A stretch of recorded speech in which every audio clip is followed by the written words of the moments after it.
मेरी सबसे खूबसूरत दोस्त मीरा, मीरा राजपूत। थोड़ी चुप चुप, थोड़ी खामोश, लेकिन इसकी आंखें बहुत बातें करती हैं। मीरा हंसने लगी और कहा, अरे बस कर, हम इतने भी खूबसूरत नहीं हैं। निधि ने मीरा की ओर देखा और कहा, हाय, इतनी खूबसूरत हो कोई भी मर मिटे। मैं लड़का होती ना तो पक्का शादी कर लेती तुमसे। चुप करो, सच में बहुत बड़ी नौटंकी हो तुम, मीरा ने उठते हुए कहा। अच्छा मीरा, मार्केट चले? निधि ने कहा। निधि, अगले महीने हमारे एग्जाम शुरू होने वाले हैं और 1 महीने कॉलेज नहीं आने की वजह से मेरा सारा रिवीजन बाकी है। मैं नहीं जा पाऊंगी प्लीज, मीरा ने कहा। इट्स ओके, मैं भी नहीं जा रही फिर, निधि ने वापस बैठते हुए कहा। अरे तुम क्यों नहीं जा रही अब? मीरा ने कहा। तुम्हें अकेला छोड़कर अच्छा लगता है क्या? निधि ने मासूमियत से कहा। अरे हम रह लेंगे, हमारी वजह से तुम अपनी खुशी बर्बाद मत करो, तुम जाओ, मीरा ने प्यार से निधि के गाल को छूकर कहा। थैंक्स।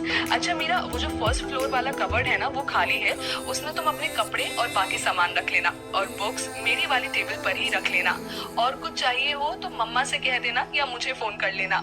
निधि एक सांस में बोल गई, हम सब देख लेंगे, तुम बेफिक्र होके जाओ, मीरा ने अपना बैग खोलते हुए कहा।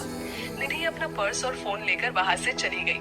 मीरा ने दरवाजा बंद किया और फिर निधि के बताए कबर्ड में अपने कपड़े और सामान रखने लगी। सामान रखकर मीरा ने अपनी किताबें निकाली और पढ़ने लगी। किताबों के बीच 1 घंटा कब निकल गया मीरा को पता ही नहीं चला। उसने एक किताब उठाई और लेकर बालकनी में पड़ी कुर्सी पर आ बैठी। मीरा इत्मीनान से किताब के पन्ने पलटते हुए पढ़े जा रही थी।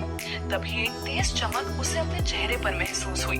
मीरा ने उस ओर देखा, लेकिन वो चमक सीधी उसकी आंखों में पड़ रही थी, जिससे वो चाह कर भी अपनी आंखें नहीं खोल पा रही थी।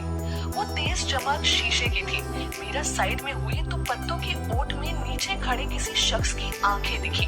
जिस शीशे की चमक मीरा की आंखों में आ रही थी, वो शीशा नीचे खड़े उस शख्स की घड़ी का ही था, जो उसके हाथ में बंधी हुई थी।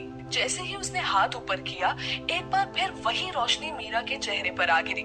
मीरा ने देखने की कोशिश की, लेकिन इस बार सिर्फ उसके सुर्ख होंठ दिखाई दिए। मीरा को झुंझलाहट हो रही थी। एक तो वो तेज रोशनी, ऊपर से वो नीचे खड़े उस शख्स को देख नहीं पा रही थी। उसकी आंखों ने मीरा के दिल में बेचैनी बढ़ा दी थी। बालकनी से लगी हुई तार पर कपड़े सूख रहे थे। मीरा ने जैसे ही उस तार को पकड़ा, वो तार टूटी और उसके सारे कपड़े मीरा पर आ गिरे। मीरा उन कपड़ों में ऐसी उलझी कि उस शख्स को देख ही नहीं पाई। जब उठी और नीचे देखा तो वो उसे बाहर जाता दिखा। मीरा को पहली बार बहुत निराशा हुई। हाथ में पहनी लड़के की घड़ी का शीशा अभी भी चमक रहा था। चलते चलते उसने जैसे ही हाथ उठाया, एक तेज रोशनी एक बार फिर मीरा की आंखों में आ गिरी। मीरा अंदर आकर लेट गई, लेकिन आंखों के आगे बार बार वो 2 आंखें और सुर्ख होठ आ रहे थे। मीरा की झुंझलाहट अब और ज्यादा बढ़ गई तो वो कमरे से बाहर आ गई। नीचे आकर वो बगीचे में दादी के पास चली आई। दादी ने देखा तो उसे पास आने को कहा और बोली, मन लग गया ना तुम्हारा यहाँ? जी दादी माँ, मीरा ने धीरे से कहा। आओ बैठो, दादी ने बड़े प्यार से कहा तो मीरा आकर उनके पास बैठ गई। दादी ने बड़े गौर से देखा और कहा, तुम कुछ परेशान नजर आ रही हो, मुझे बताओ, किसी ने कुछ कहा? नहीं दादी माँ, ऐसी कोई बात नहीं है, सब बहुत अच्छे हैं, मीरा ने नजरें चुराते हुए कहा। तो फिर इतने प्यारे से चेहरे पर परेशानी के भाव क्यों? देख, मैं दादी माँ हूँ, चेहरा पढ़ लेती हूँ, दादी माँ ने शरारत से मुस्कुराते हुए कहा। दादी माँ, वो अभी यहाँ नीचे कोई था क्या? मीरा ने झिझकते हुए कहा। यहाँ? हाँ, वो कुछ देर पहले अक्षत आया था, लेकिन वो पट्टा एक जगह टिकता कहाँ है, आया कि वापस चला गया। उस लड़के को बस दिन भर घूमना फिरना मस्ती करनी है, पता नहीं अपनी जिम्मेदारियों को कब समझेगा ये, दादी ने कहा। ओ, तो वो थे, अभी उससे मिली भी नहीं हूँ और टॉर्चर करना शुरू। आई होप हम उससे ना ही मिले, मीरा ने मन ही मन कहा। क्या हुआ, तुमसे कुछ कहा उसने? दादी ने पूछा। नहीं दादी माँ, कुछ नहीं कहा, हम तो बस ऐसे ही पूछ रहे थे, मीरा ने कहा। अच्छा, तुम कहाँ से हो? दादी ने पूछा।